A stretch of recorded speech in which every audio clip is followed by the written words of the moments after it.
Roughly 500 years ago, during the Sengoku period, a boy named Michikatsu Sugikuni was born. He had a twin brother, Yoriichi, who was destined to be sent to a temple when he turned 10 due to his odd birthmark. Yoriichi and Michikatsu grew up very differently, Yoriichi being confined to a small room separated from the rest of the house and kept away from his brother. Michikatsu, who snuck behind their father's back to see his brother, pitied Yoriichi, who was thought to be deaf and clung to his mother's side whenever Michikatsu saw her. At some point, he gave Yoriichi a flute he had made as a gift. Around when Michikatsu was 7, he was practicing sword swings while his brother watched. It was then that Yoriichi spoke for the first time, shocking Michikatsu. However, Yoriichi's declaration of his goal to become a samurai like his brother was dismissed, as he would soon be sent to a temple. Nonetheless, Yoriichi continued to watch Michikatsu's training, and one day, one of their father's men offered to give Yoriichi some instruction. Though he only showed Yoriichi a basic stance, the boy was able to land 4 blows on the man. This incident bewildered Michikatsu, who had never before landed a blow, and he begged his brother to teach him his secret.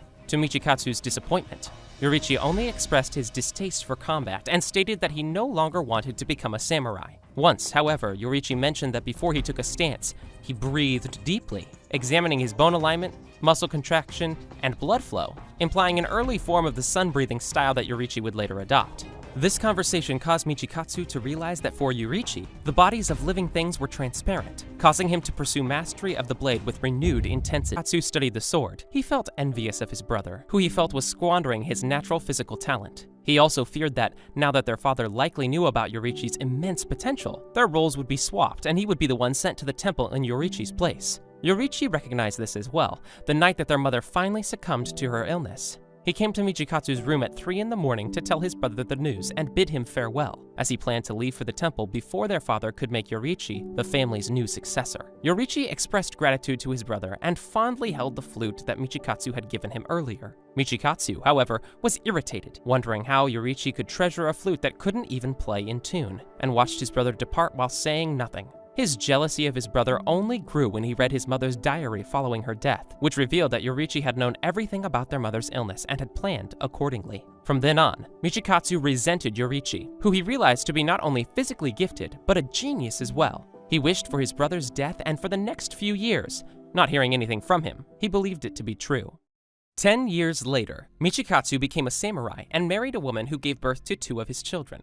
One night, a demon attacked his camp and left him the only survivor, but was quickly killed by Yoriichi, who came to his rescue and apologized for not being able to save his subordinates. Seeing the object of his hatred again and twisted by jealousy, Michikatsu abandoned his family and became a demon slayer to train with Yoriichi. He saw his brother attempt to teach the other demon slayers his own breathing technique without success. Regardless, he altered them to suit their own strength, creating the first breathing techniques. Eventually, Michikatsu awakened a demon slayer mark and developed a breathing style derived from the sun breathing, known as the moon breathing. Despite this accomplishment, it left a bitter taste as it was still not as powerful as Yoriichi's own sun breathing. As a demon slayer, Michikatsu was often prideful in the uniqueness of their generation, but was irritated by his brother's optimism when he brought up the fact that the pair had no successors in line for their unique breathing styles, the sun breathing and moon breathing. Frustrated from being unable to surpass his brother, as well as fearing the fated death of those who awakened their demon slayer marks, Michikatsu was persuaded by Muzan Kibutsuji and became a demon, taking the name Kokushibo. Because he was also a breathing user, it took him 3 days to fully transform into a demon. Eventually, he became the upper rank 1 of the 12 Kizuki, remaining at that rank for hundreds of years, while his original name was lost to history.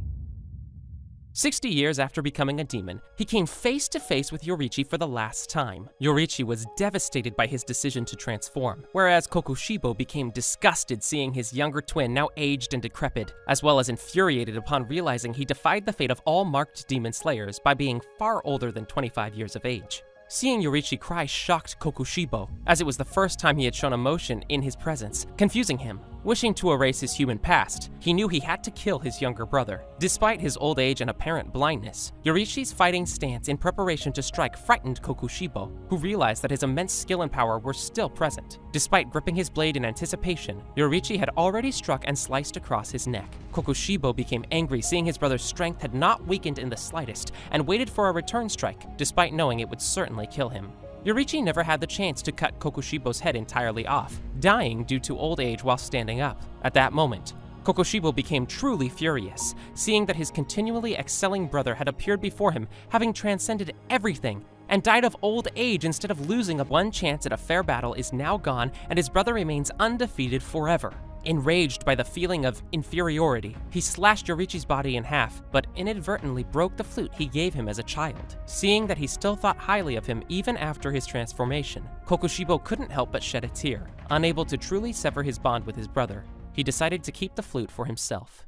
Kokushibo was summoned to a meeting of the upper ranks, arriving before all of his colleagues. He silently sat facing a wall, only speaking when his presence was acknowledged by the Biwa demon, and revealing that Muzan had arrived. Muzan revealed the death of Gyutaro, berating Kokushibo and his fellow upper ranks for being unable to destroy the Ubiyashiki family and failing to find the blue spider lily. Kokushibo admitted that he had nothing to say in his defense, as Kagaya Ubuyashiki had cleverly hidden himself. After Akaza brutally destroyed Doma's head, Kokushibo covertly sliced off the former's hand, stating he had gone too far. He explained to Doma that he had not interfered for his benefit, but for the preservation of the hierarchy of the upper ranks system. He then told Akaza to arrange for a blood battle if he wanted to take Doma's position, asking him if he understood what he was being told. Akaza acknowledged this fact, promising to kill the high-ranking upper rank, which Kokushibo wished him luck before departing.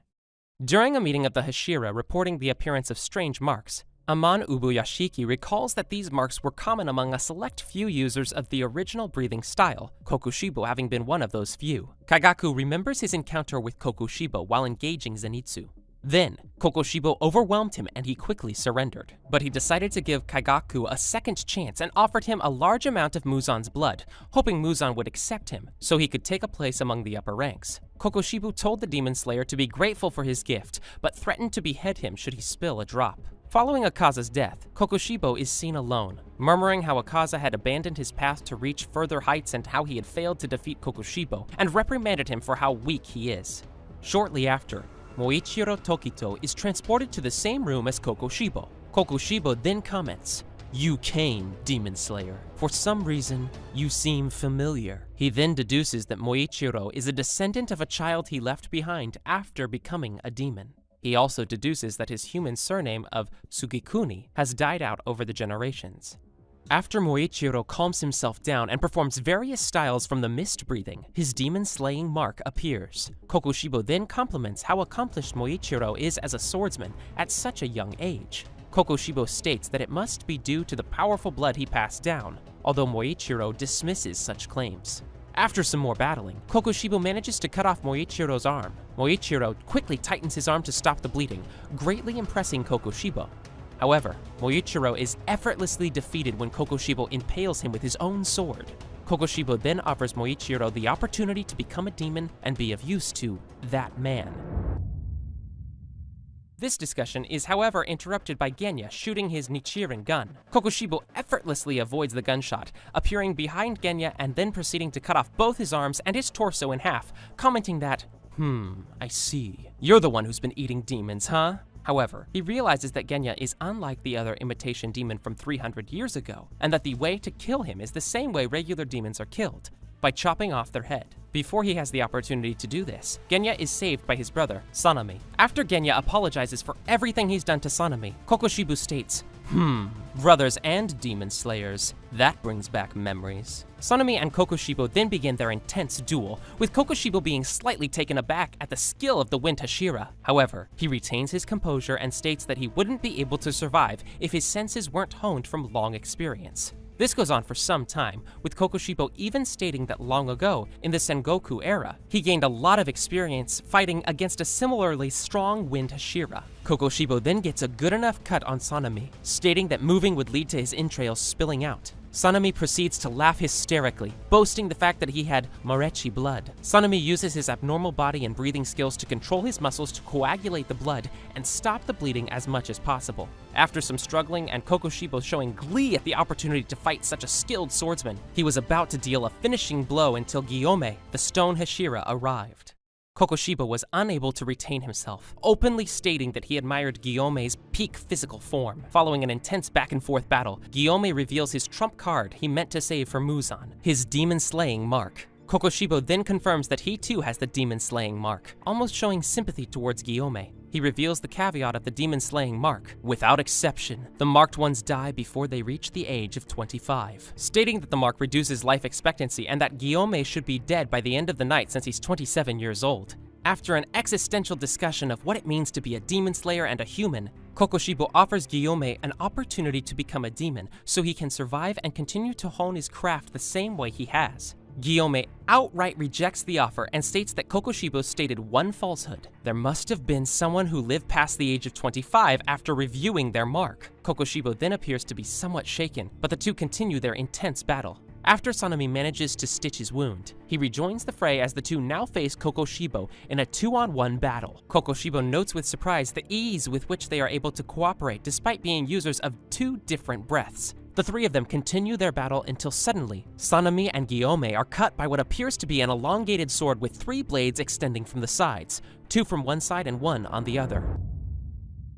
Kokushibo now appears to be completely serious in his encounter, angrily stating, "You merely shredded my kimono, not even enough to kill an infant. Once I dispatch you two, the rest will proceed easily," implying that Guillaume and Sanemi are the two most powerful demon slayers in the current generation.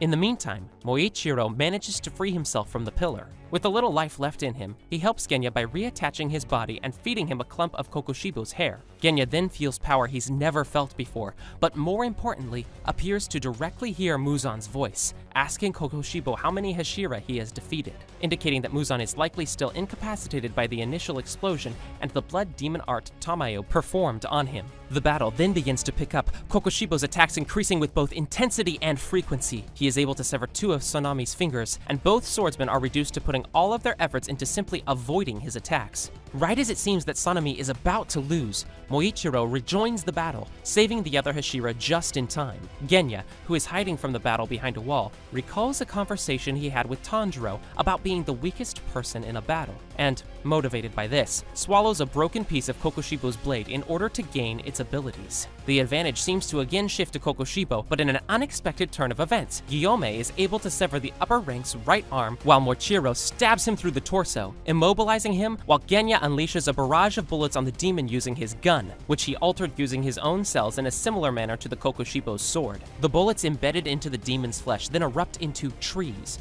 completely trapping him as Guillaume and Sanemi rush in to finish him off. The sensation disturbs Kokushibo, who is reminded of an encounter from 400 years ago in which Yorichi was able to land a hit on his neck, something that no one managed to accomplish since then. Enraged by the thought of being defeated, Kokushibo sprouts multiple blades from his body and severely injures all demon slayers. Still, the 4 charge onwards undeterred. As Moichiro's blade turns red, seemingly seeing Kokushibo's organs, Genya unleashes another blood demon art, rooting another tree in Kokushibo's back while Guillaume lands a blow on Kokushibo's head with his flail and Sanemi rushes in with his sword. Their weapons all begin to turn red, and, struck with thoughts of his brother, Kokushibo marvels at how the demon slayers who came after them have risen up to surpass them. However, wonder soon gives way to rage as Kokushibo's head is cut off and, to the horror of the 4 demon slayers, Kokushibo regrows it. Kokushibo begins to celebrate, boasting to himself that now he has conquered death by beheading. Any attacks thrown at him are now rendered meaningless. However,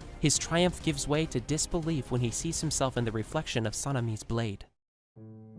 His new form is monstrous, with tusks and spikes protruding from his head, face, and back. Disgusted by his new appearance, he recalls his original motivation to be the strongest samurai in the country and wonders if the path he has taken is what he really wanted. While he reflects on his motivations, Guillaume is able to crush his head with his flail, again beheading Kokushibo. The upper rank attempts to regenerate, but to his disbelief, his flesh begins to crumble away, and he is rendered unable to use his blood demon art as a result of Moichiro's red blade stuck in his body. As he falls to the ground, disintegrating, he reflects bitterly that he only wanted to be like Yorichi. He realizes that the one thing he wanted to forget so badly, he can remember vividly: Yorichi's face. While his life flashed before him, he admits that he abandoned everything and in the end, has achieved nothing by killing his only remaining blood relative and betraying his samurai code. In his final moments, he questioned why he was ever born, calling to his brother for an answer, before fading away completely and leaving only his broken flute behind.